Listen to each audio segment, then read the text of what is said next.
everybody. Today we're featuring another Henry repeating arms rifle. This one is going to be the big boy carbine, and this one is chambered in 44 Magnum. Of course, it'll shoot the 44 special load as well, but in my experience, it ejects a little bit stronger with that 44 Magnum. Similarly, we did the 357 Big Boy Steel review not too long ago. It ejected a little bit better with the 357 Magnum than it did with 38. But both of them, at least in my experience, have run both rounds just fine. It's just the ejection and extraction is a little bit different with the shorter, less powerful cartridges. Why? I have no idea, but it is. Anyway, getting on to the actual rifle at hand. This one here is the carbine version, a little bit lighter, a little bit handier than the rifle version. And what we're going to do next is just do some more shooting with it, do an accuracy test. And one thing I should point out is after my last Henry rifle review, one of the commenters said that there's a special place in hell for people like me that put scopes on lever guns. Well, guess what? Warm that seat up in hell, because we're about to put another scope on there, go out there, do an accuracy test, then come back in, take a look at the details of the rifle, and then at the end we'll let you know what we think of it overall.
We're going to see what kind of accuracy we can get out of this little rifle here. We have the target downrange at 50 yards. As you guys can probably see, looking around, it's a little windy out here today. So I didn't want to push it out to 100 because then the wind starts having a pretty big impact, particularly on pistol caliber rounds. We're going to be loading a couple loads here through it to see how it does. First up will be 3 rounds of the Freedom Munitions 44 mag, 240 grain XTP bullet. And then after that, we're going to go something totally different to see how it looks and how it, the point of impact shift is and everything. This is 44 Special Critical Defense 165 grain FTX. So I suppose enough yapping by me.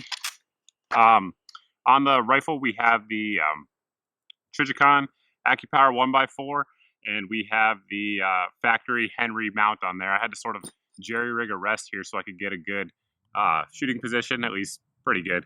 Should be good enough at 50 yards anyway. So without further ado, let's see what we can do.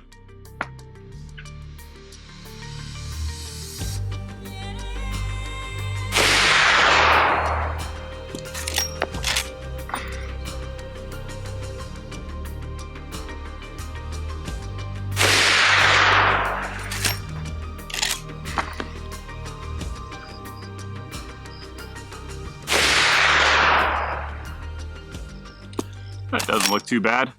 Next up will be the Hornadies, the 44 special loads. Who knows? There could be a wild shift in POI here. I honestly don't know. So it's the first time for me too.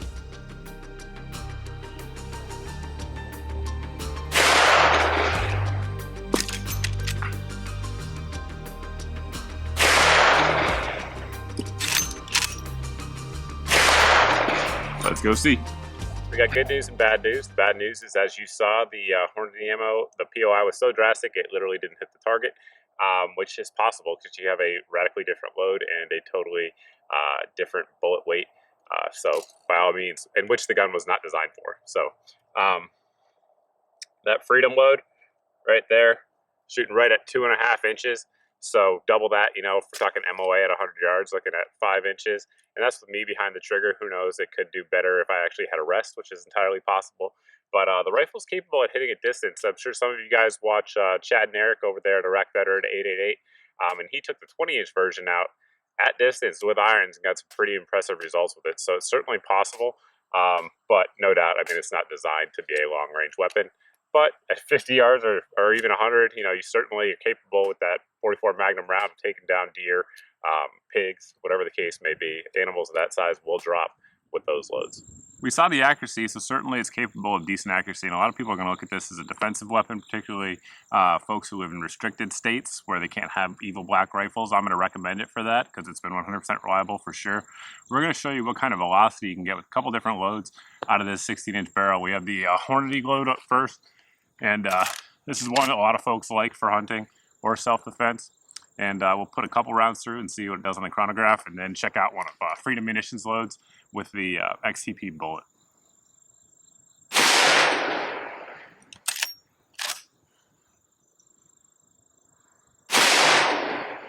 There you go. Pretty good velocity there. This is the Freedom stuff now. A little bit lower, but I believe it's a little bit heavier bullet as well. And there you go. The big noticeable difference between the big boy rifle and the big boy carbine is going to be the barrel length. The barrel length on the carbine version here is going to be 16.5 inches, and your magazine capacity on this one is going to be 7 rounds of 44 Magnum. Now, the barrel here, of course, has that nice traditional octagonal shape, has a nice blue finish all the way around, and is topped off with a nice gold dot bead sight. Now, in addition to losing that 3.5 inches of barrel length, you'll also lose a pound of weight at the end of your rifle. So this one here is a little bit more maneuverable, a little bit lighter out there, and sort of swings a little bit easier than that full-size one would. But of course, you give up a little bit of velocity and a little bit of capacity. To load the rifle, we're just going to grab this magazine end cap here. It's the knurled portion, gives you a good grip on there, and if I stop talking, you'll hear it unlock and sort of pop. There you go. At that point, you just pull it out. Of course, it's under a little bit of spring tension, but not too much. You don't have to pull it all the way out. Here we have one of those 240 grain Freedom Munitions loads. You just put it in there, and of course with gravity, it'll go right down. Like I said, you can load 7 of those in there in the carbine version. Once you get them all in there, you're just going to take your magazine back in there, and of course this is the spring-loaded portion. Put it down in there. And again, you can actually leave that tube in there while you're loading it. Just kind of leave it on the end. Lock it in place, and now your magazine's loaded. Some people don't like the magazine loader here, and they say it's not as fast. You can't load it from the side like you can on some of the Winchester rifles. That's certainly true. One advantage to it, though, is to unload it. All you need to do is twist that cap again. Your magazine will come out, the spring, I should say, and the tube, and then you can just empty the rounds like that instead of having to run the action over and over to empty the rounds out. The forend and the stock are both made from American walnut, so all the way around American-made products, to include the brass ring around the barrel and the magazine here. Looks really nice. You can shine those up, of course, with brass. You can just use some Brasso on there if you really want to shine them up after you get some scratches on there like I have, and you guys have probably noticed throughout the video.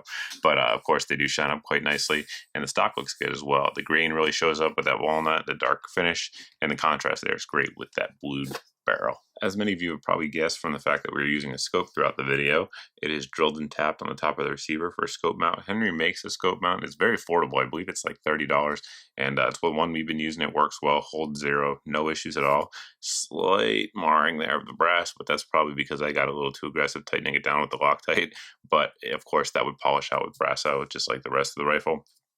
One thing I want to point out is that while this is a traditional design, there's definitely some modern safety features in there. For instance, if you look at the back of the hammer there, it does have a transfer bar safety, meaning that unless the trigger is all the way to the rear, you cannot have the hammer ignite a round. So there are some modern safeties in there, even though it's sort of a traditional looking firearm.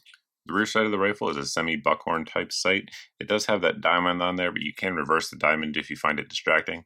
I left mine the way it is just for the review purposes. However, after the review, I will be reversing it. I did find my eye being drawn to it a little bit over the front sight, but I suppose that's sort of a personal preference thing. Moving on back, you can see that the lever here is enlarged versus some of the other Henry rifles out there. That's for folks wearing gloves, sort of if it's a short overall brush gun, folks wearing gloves can easily run it, or folks with large hands like myself, gives you a little bit more room in there. Now, the trigger on the gun, of course, most lever guns are really good triggers. This one here is no exception. You can see there, it breaks really clean once it's to the rear. Very little movement at all, and breaks right around 4 pounds on my gauge. So you can see once we get it set, that's it. That's all there is to it. And of course, it resets as you run the lever. Not too many details to get in there on this rifle. It certainly is a well-built overall rifle. It feels good. It feels solid when you run that action. It's smooth. The trigger feels good. Not a whole lot to complain about there. In terms of uses for the rifle, number one, I'd say fun. 44 Magnum is fun to shoot, and the 41 Special, or 44 Special, excuse me, is very light recoiling in this rifle. Even the 44 Magnum is relatively light recoiling. I was actually expecting, going from the 357 Magnum, this one to be a little bit more powerful, and it is, but it's not bad at all. I mean, it's probably akin to like an AR-15 in terms of recoil with carbine like gas system, let's say.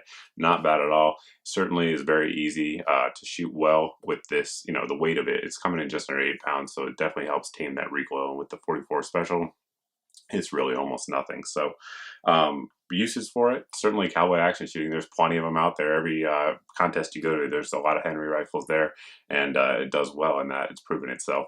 Additionally, hunting, we showed the accuracy of it. It seems to be an accurate enough rifle. Certainly the 44 Magnum is powerful enough with the right load to take down medium-sized game here in North America. And I think I mentioned this in my last review, but I agree that this rifle fits the role as well, that a lot of banned states where folks can't have ARs, AKs, Tavors, whatever the case may be, for home defense, I think this would be something I'd look at.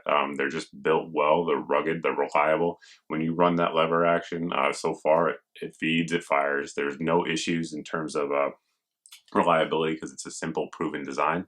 And 7 rounds of 44 Magnum will handle most situations pretty well. I think it would do well if you were limited in terms of what you could use, and this was a rifle that was available to you legal in your state.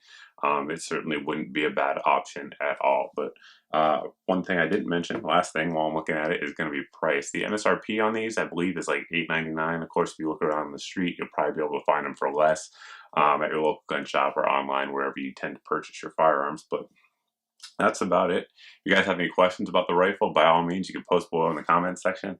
You can also post over at my Facebook page as always. But one thing's for sure, guys, these lever guns certainly are a lot of fun to get out there and shoot. They just put a smile on your face when you start running that lever and ringing that steel. But that's about it, guys. Thanks for watching. Thanks for subscribing. If you haven't subscribed yet, please go ahead and do so. I truly appreciate it, and I hope to see you in the next video.